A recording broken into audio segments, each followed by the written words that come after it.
Sunday হোক বা যে কোনো দিন এই পদ্ধতিতে বানিয়ে নিতে পারেন চিকেন রেজালা। এভাবে বানালে একদম গ্যারান্টি আছে বড় বড় রেস্টুরেন্টের রেসিপিও আপনার রেসিপির কাছে হার মানবে, এতটাই কিন্তু টেস্টি হয়। তো চিকেন রেজালা বানানোর জন্য এখানে আমি 1 কিলো উইথ বোন চিকেন নিয়েছি। ভালো করে ধুয়ে পরিষ্কার করে জল ঝরিয়ে নেওয়ার পর ওর মধ্যে দিয়ে দিচ্ছি হাফ কাপ টক দই, দিয়ে দিচ্ছি 4 টেবিল চামচ আদা রসুন বাটা, পরিমাণ মতো লবণ দিয়ে দিলাম, হাফ চামচ গোলমরিচ গুঁড়ো দিলাম, আর দিয়ে দিচ্ছি 2 টেবিল চামচ সাদা তেল। এইবার সমস্ত কিছু খুব ভালো করে মেখে নিচ্ছি। আর মেখে নেওয়া হয়ে গেলে 1 ঘন্টা ঢাকা দিয়ে রাখবো। যদি হাতে সময় নাই থাকে তাহলে 30 মিনিট কিন্তু অবশ্যই রাখতে হবে। তো আমি কিন্তু 1 ঘন্টায় এইভাবে ঢেকে রেখেছিলাম। আরেকটা কাজও করে রেখেছিলাম, সেটা হলো 4 টেবিল চামচ পোস্ত আর 10-12টা কাজু অল্প জল দিয়ে প্রায় 10-15 মিনিট মতো ভিজিয়ে রেখেছিলাম। তারপর কিন্তু মশলার পেস্টটা তৈরি করে নিয়েছি। প্রায় 1 ঘন্টা পর রেসিপিটা শুরু করব, তবে তার আগে একটা মশলা রেডি করে নিচ্ছি। 4টে বড় সাইজের পেঁয়াজ কুচি আর 6-7টা কাঁচা লঙ্কা জল ছাড়াই একদম মিহি পেস্ট তৈরি করে নেব। কড়াইয়ে এখন দিয়ে দিলাম সাদা তেল, প্রায় 7-8 টেবিল চামচ মতো সাদা তেল দিলাম, আর দিয়ে দিচ্ছি 2 টেবিল চামচ ঘি, আর দিয়ে দিচ্ছি ওর মধ্যে একটু গোটা গরম মশলা, তেজপাতা আর শুকনো লঙ্কা। ফোড়নটাকে লো টু মিডিয়াম ফ্লেমে নাড়াচাড়া করে বেশ ভালো করে ভেজে নিচ্ছি। ফোড়ন থেকে মিষ্টি গন্ধ বেরোতে শুরু করলে পেঁয়াজ আর কাঁচা লঙ্কার পেস্টটা দিয়ে দিলাম। এইবার এটাকে নাড়াচাড়া করে খুব ভালো করে একটু ভেজে নেব। তবে ভাজতে ভাজতে এর কালারটা যেন একদম চেঞ্জ না হয়, মানে বেশি লালচে না হয়ে যায়, তাহলে কিন্তু মাংসের কালারটাও অন্যরকম হবে। তো মিডিয়াম ফ্লেমেই এটা নাড়াচাড়া করে কিছুক্ষণ ভেজে নিতে হবে, যতক্ষণ পেঁয়াজের কাঁচা গন্ধটা না যায়। তারপর ওর মধ্যে দিয়ে দিচ্ছি ম্যারিনেট করে রাখা চিকেন। তবে কিন্তু শুধু চিকেনটাই দিচ্ছি, গ্রেভিটা কিন্তু এখনো দিইনি। মানে চিকেন মাখানোর যে মশলাটা সেটা কিন্তু এখনো দিইনি, শুধু চিকেনটা দিয়েই নাড়াচাড়া করে মশলার সাথে একটু ভেজে নিচ্ছি।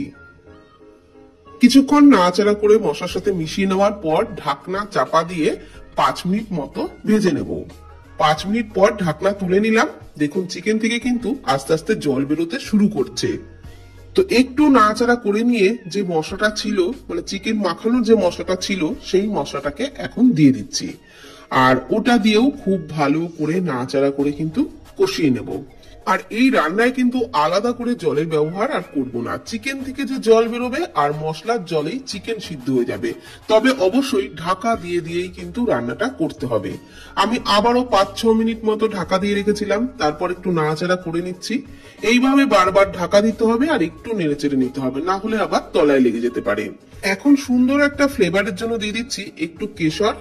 যদি ঘরে থাকে তাহলে অবশ্যই করে দেবেন, আর না থাকলে না দিলেও হবে, তবে দিলে দারুণ সুন্দর একটা ফ্লেভার বেরোবে চিকেন রেজালার মধ্যে, একদম রেস্টুরেন্টের মতো।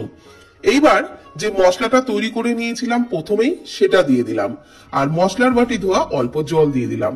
মানে পোস্ত আর কাজু দিয়ে যেটা তৈরি করেছিলাম সেটাই কিন্তু দিলাম।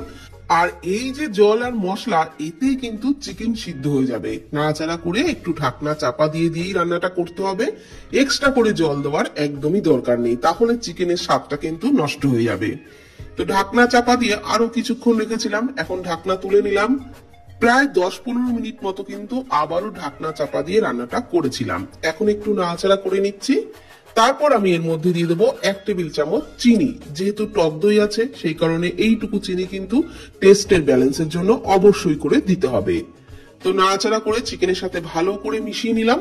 তারপর দিয়ে দিচ্ছি একটা বড় সাইজের পেঁয়াজকে রিং করে কেটে নিয়েছিলাম, সেই রিং করা পেঁয়াজটা দিয়ে দিলাম। আর দিয়ে দিচ্ছি 1 চামচ গোলাপ জল বা কেওড়া জল, দুটোর একটা দিলেই হবে। এই 1 চামচ গোলাপ জল বা কেওড়া জলের জন্য একদম রেস্টুরেন্টের মতো ফ্লেভার কিন্তু চিকেন রেজালাতে বেরোবে। তো ভালোভাবে নাড়াচাড়া করে গ্যাসের ফ্লেম একদম লোতে রেখে ঢাকনা চাপা দিয়ে আরো 5 মিনিট মতো কুক করে নিয়েছিলাম। তাতে করে সমস্ত ফ্লেভার চিকেনের সাথে ভালোভাবে ঢুকে গেছিল। এইবার গ্যাসের ফ্লেম বন্ধ করে আবারও ঢাকনা চাপা দিয়ে 5 মিনিটের জন্য স্ট্যান্ডিং টাইমে রেখে পরিবেশন করেছিলাম। তো কেমন লাগলো আজকের রেসিপি প্লিজ কমেন্ট করে জানাবেন।